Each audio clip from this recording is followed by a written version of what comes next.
Sa wakas, meron na ring dali sa lugar namin na medyo malapit. E-bike lang kailangan kong gamitin. Makakapunta na ako ng dali. Meron kasi ako napapanood dito sa mga YouTube. Namimili sila sa dali. Kaya, yon, inintay ko mag-open yung dali na malapit sa lugar namin o sa bahay namin. Nagpunta agad ako opening pa lang. Para kung sakaling merong sale, merong buy one take one, hindi tayo papahuli. 'Di ba? Ganyan ang Pinoy. Kahit saan namang lugar 'di ba? Hindi lang sa Pilipinas, kahit sa ibang bansa, basta merong sale or buy one take one, syempre i-grab na natin 'yan, 'di ba? So ayan nga, nagpunta ako diyan, nagtingin-tingin ako kung mura. Totoo, napatunayan ko talaga na mura diyan.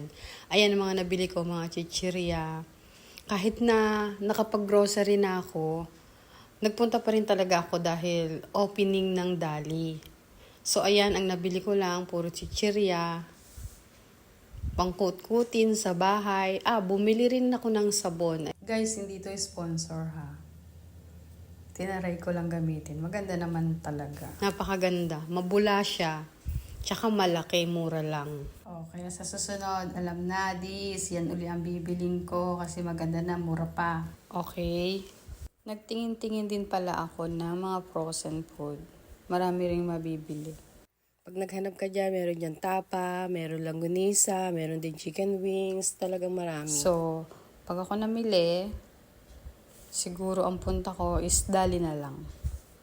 Siguro sa iba, kung saan mura, doon ako pupunta. Yun ang tama. Kung saan merong mura, doon tayo. Kailangan magtipid.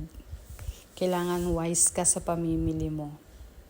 'Di ba? Hindi porke may nakikita, go lang nang go. So ayan, nagtingin-tingin pa ako ng konti na pwede ko o magustuhan kong bilhin.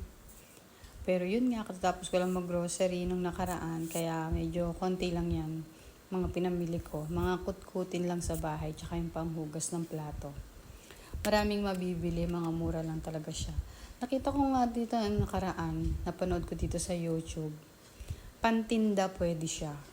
Mga namimili. Pwedeng pang grocery, pantinda lang sa bahay. So ito ipakita ko sa inyo, yan chocolate na yan. Pinakita ko lang sa inyo, tinignan ko lang din. Sa susunod baka bumili ako kasi mahilig ako dyan sa merong mga peanut. Diba? Try natin yan sa susunod. Mura lang siya, 125 lang. Talagang mabibili ko siya. Pero next time na lang sa susunod. So etong melon na to, yung marshmallow na yan. Bumili ako niyan kasi mura lang din. Gusto ng anak ko yan kaya bibilihan ko siya ng pasalubong. Ang dami ko nang nabili. Pansit Canton pala, bumili rin ako. Hindi lang pala basta chichirya ang binili ko dyan. Nakita ko kasi mura. Ayan, tulad ng sabi ko sa inyo, kung saan mura, doon tayo, diba? Go lang. Dayuhin natin kung saan merong mura. Ayan, nagtingin-tingin din ako ng mga ng mga pambatang mga candy. Pero hindi pa naman ako bibili. Siguro pag medyo malaki-laki na si Raisin. Ayan, mura lang din yan. O lahat naman mura Tinan mo, basta yellow tag, alam ko talagang mura lang yan. Merong discount. 'Di ba? Basta yellow. Ayan, gusto ng anak ko yan, kukuha ako niyan. Yan, paborito niya yan. Yan yung mga kutkutin niya pag nasa bahay.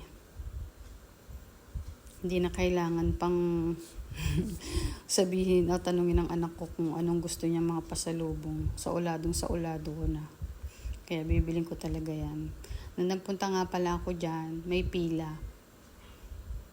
Hindi lang basta pila, talagang mahaba ang pila. Wow!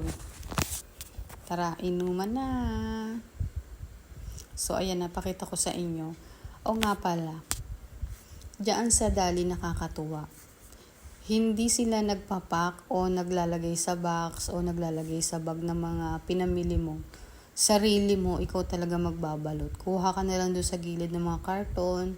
Pag medyo marami yung pinamili mo, pag konti lang, yun, supot lang. Kaya, yan, kung makikita nyo ako yung nagbabalot niya, naglalagay sa box. Nakakatuwa din naman.